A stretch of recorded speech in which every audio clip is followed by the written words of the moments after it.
Welcome to the Joe Ligato Show. I'm your host, Dr. Joe Ligato, and today we're going to be talking about question answers related to the first couple of live streams. And these questions and answers come from the segment on the wealth divide in America and how worker productivity has gone up so much, but worker compensation has not gone up, while CEO productivity is something we barely even measure at the aggregate level. I mean, we'll look at individual CEOs and how they do, but at the aggregate level, we don't really pay much attention to it. But their compensation has gone up astronomically. And so we see here, why has CEO pay increased so much more than typical worker pay since 1978? I believe the number was a 997% increase in compensation. How can we address the significant disparity between CEO pay and typical worker pay, especially considering the massive increase in worker productivity over time?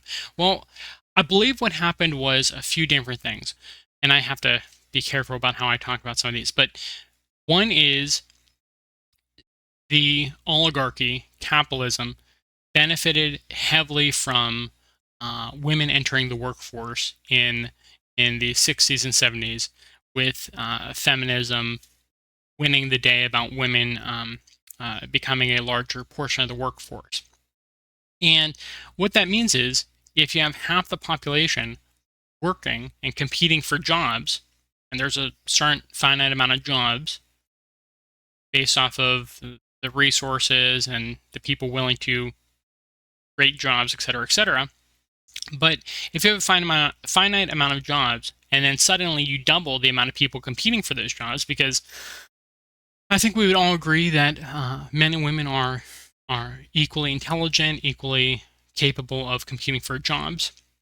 When you suddenly double the amount of people competing for jobs, that really depresses wages. And so, by having an overabundance of new potential workers competing for jobs, it allowed the capitalistic system, the oligarchs, to really suppress wages, especially because there's a lot of research showing that women undervalue their work, and so they're willing to work for less while doing just as high quality work. And because of that, it just depresses wages. Then men have to work for less, even though their work is of higher value too, just like the women's.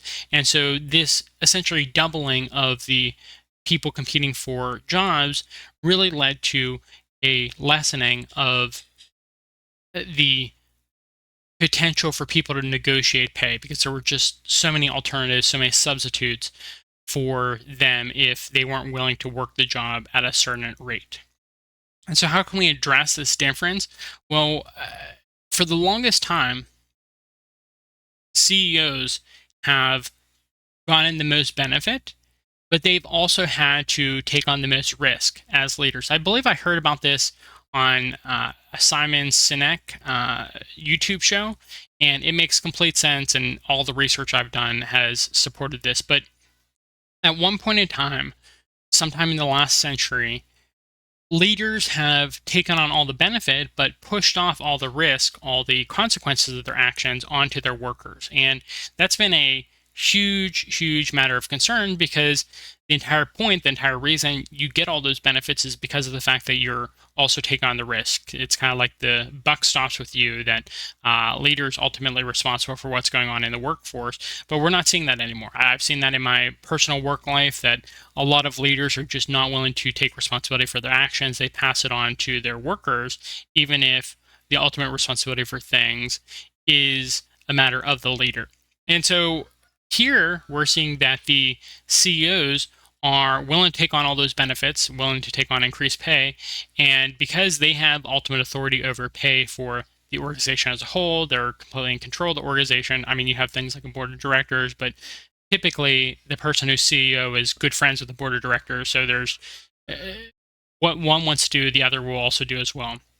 And so you have a situation where CEOs are doing everything they can to benefit themselves, and they're pushing on all the risk to others. And they're not giving any benefit to those others who are taking on all that extra risk. And that's a huge problem. It's because there's not really checks and balances in our system. Ideally, a government and big business would be competitive. They would be competing with each other instead of working together. Where if CEOs decided to take on all the benefit and did not take on any of the risk, that you would see the big government punish those CEOs. Like, no, your workers are doing a lot. Their labor is very valuable. You can't just sacrifice them in order to benefit yourself. You can't push all the risk onto them while you're getting all the money. And in some countries, some Eastern countries such as China, that happens. These CEOs are held accountable, whereas in the West, really not. Uh, Even when CEOs do things that are outright illegal in the West, they typically get a slap on the wrist if there's any consequences. You see that with the 2007-2008 financial crisis, where uh, nearly no consequences to people's actions. There were CEOs that were just not punished for the things that they were doing, and they ultimately were responsible for the problem. So two problems here, and the reason you see the 1978 thing. Oh, I should also mention this. It's related to the CEO thing. The Soviet system provided an alternative. There were two competing models. You had the American capitalistic system and the Soviet communistic system. And the communistic system provided a potential alternative.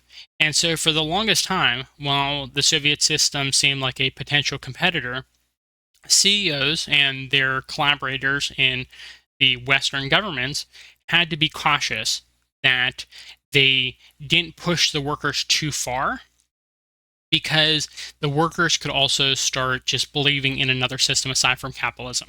And so they gave the workers enough so that they would be at least somewhat satisfied. They'd be able to make a living in a capitalistic system.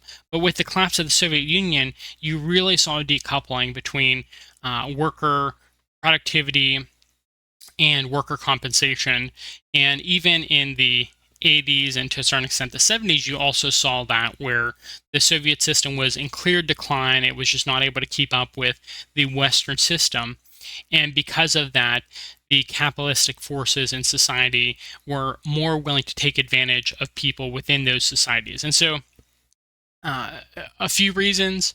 We talked about CEOs taking on all the benefits without the risk. We talked about the increasing amount of people competing for jobs, and we talked about the lack of reasonable alternatives for workers to believe in with the collapse of the Soviet Union. We have to remember that people thought we were at the end of history and that the American system won completely for all of history.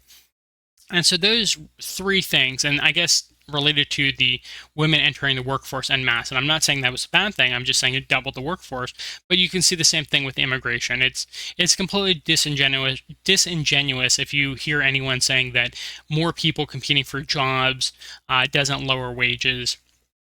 Uh, or if you hear them saying that Americans won't do certain jobs, well, guess what? If there's no one willing to do the job, the pay for that job will increase, or the job will just go away.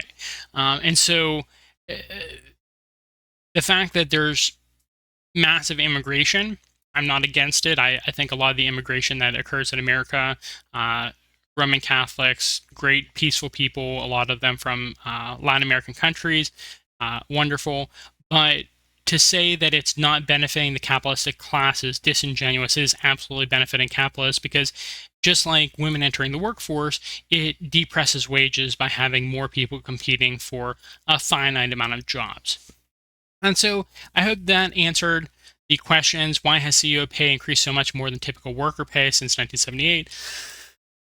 As well as how can we address the significant disparity between CEO pay and typical worker pay, especially considering the massive increase in worker productivity over time. So just to be clear about the second question is, how can we address it? CEOs have to be accountable. They have to be the ones that take on the risk if they're going to get the majority of the responsibility. We have to have alternative systems. The China model and their promotion of the multipolar world, which has a lot of alternative models, that's going to be huge for the average workers in terms of lessening that disparity between CEO pay and typical worker pay, and making sure that job creation is happening faster than the population growth and faster than uh, uh,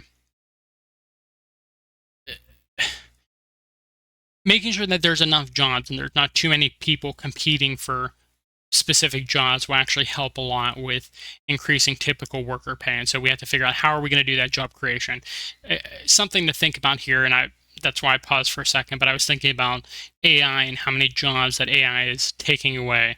I know right now the current thought is that AI will just supplement jobs and make some people more competitive for jobs, but AI is of significant interest to me, and I was actually talking about it with students in my graduate classes back before ChatGPT. I was talking about GPT-2 and 3 and large language models, but we'll get into that in future segments, what that will do for the job market. But yeah, those are some ways that we can lessen the disparity between CEO and typical worker pay. So that those are my answers to these two related questions. Thank you for sticking with me, and we'll be back for another question and answer segment in the future.